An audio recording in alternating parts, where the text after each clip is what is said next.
Hi boys and girls, we have another beautiful day outside. I hope you are enjoying it. Good morning, hello to Caspian. Good morning, hello to Jessie. Good morning, hello to Maddie. I hope you're having a real good day. Good morning, hello to Sawyer. Good morning, hello to Annabelle. Good morning, hello to Lucas. I hope you're having a real good day. Good morning, hello to Colson. Good morning, hello to Elijah. Good morning, hello to Zane. I hope you're having a real good day. Good morning, hello to Noah. I hope you're having a real good day. So today we are going to talk about things that float and things that sink. So I have this tub of water here today, and I'm going to put an Easter egg in this tub of water. Do you think it's going to float at the top or sink to the bottom? What do you think? Let's put it in and see.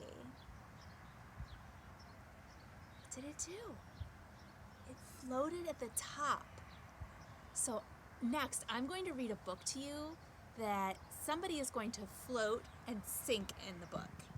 It's kind of silly. And then when we're done, I'm going to show you some fun things you can do with floating and sinking. The book I'm going to read to you today is called Swim, Little Wombat, Swim. Oh my goodness, look at his face. He looks a little surprised, doesn't he?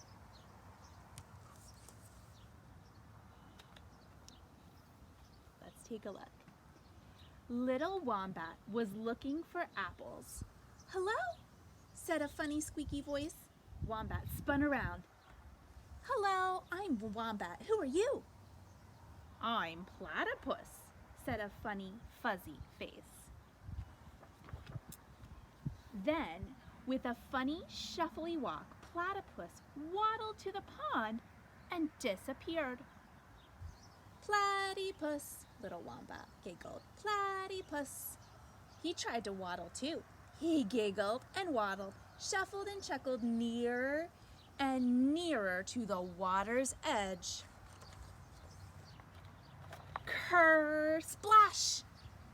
Little Wombat sank like a stone. Look at that surprised face. In a flash, Platypus darted towards him. Before he knew it, Wombat was at the surface and safely out of the water. Thank you, Platypus, he spluttered. He wished he hadn't laughed at his new friend. How did you learn to swim like that? It's easy, Platypus smiled. I'll teach you. First, little Wombat had to hold on to the edge and kick his legs as hard as he could. Then he used a log as a float and he splashed all around the pond.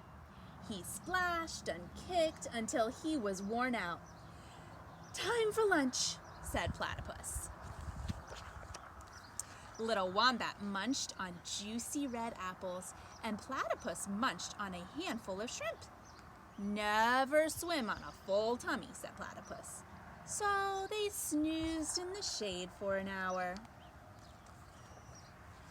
That afternoon, little Wombat learned to paddle like a dog and dive like a frog.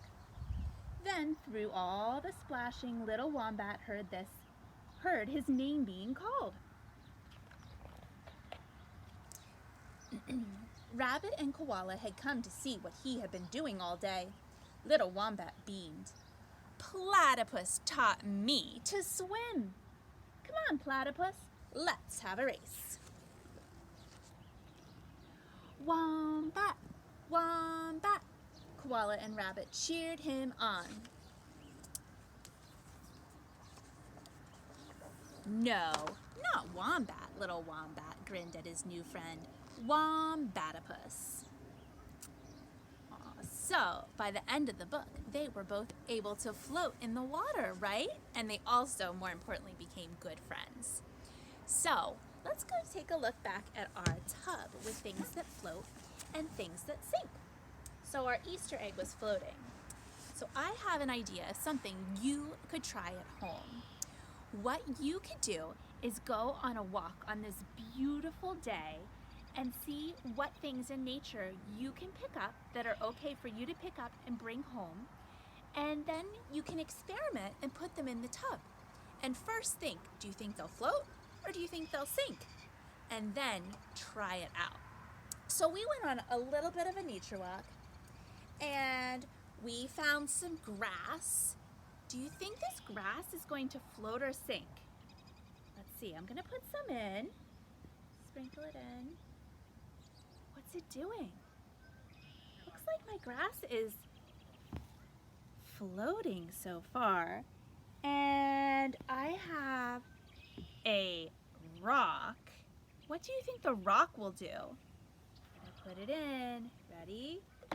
Oh, that sunk right to the bottom, didn't it? And I have a little stick we found. Let's see. Oh, it's floating. And do you have any dandelions growing at your house? We found one. Let's see what the dandelion does. Right here. Oh, it's floating too, although its little stem is going down in the water. Now, look what we found. A great big stick. The little one floated. Do you think this great big stick will float? Let's see, I'm gonna put it in. It doesn't quite fit, but even though it's a great big stick, it floats. So cool. And the last thing, you might not have one of these. We had a seashell in our little play pit area. Let's see if the seashell's going to float or sink. Oh, and down it goes. So sometimes big things will float and little things like this little rock will sink. So one last idea, if you have some plastic Easter eggs at home, you can play around with them. Since we know they float, what you might do is think about what you could add to your Easter egg and put inside. And I'm gonna put a rock inside and I want you to watch what happens to my egg now. Let's see. Is it gonna float or sink? It's still floating. It's down a little bit farther. I might be able to find something else or something bigger that it might start to sink. And you know what it's doing? It's actually going down, isn't it?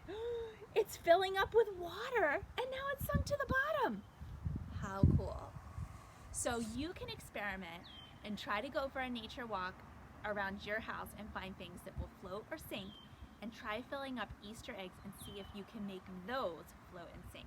So I hope you have a real fun day and I will see you soon. Bye-bye.